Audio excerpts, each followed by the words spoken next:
is about hadith number 1, إِنَّمَا الْأَعْمَالُ بِالنِّيَّاتِ, and that is ikhlas. Ikhlas is very important. That's the second I, and that is that your sincerity should be for Allah subhanahu wa ta'ala. لِوَجْهِ. Anything other than that, then your action will not be accepted.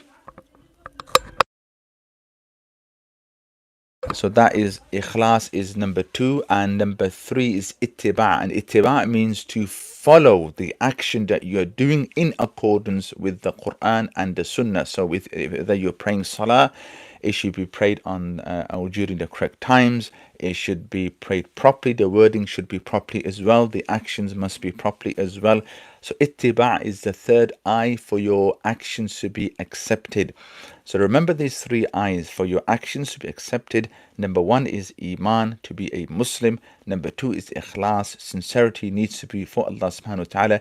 Number 3, Ittiba', the action that you are doing, it must be in accordance with the Quran and the Sunnah as well. So you can't, be praying and accept that your prayer or yours, for example, your fast is accepted from Allah subhanahu wa ta'ala when in reality you are not performing it in accordance to the Quran and the Sunnah, meaning how the Prophet Muhammad sallallahu alaihi wasallam has showed us.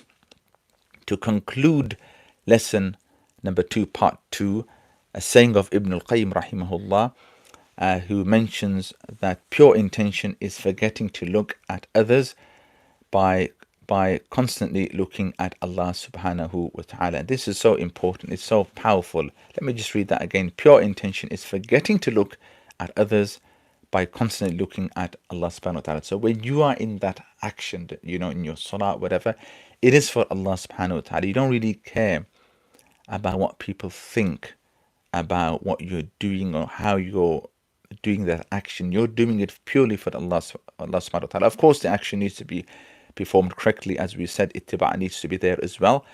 But when your focus is on Allah subhanahu wa ta'ala, which is what we're going to be talking about in hadith number 2, which is about ihsan, an ta'budullaha ka'annaka tarahu fa'in lam takun fa'innahu yarak.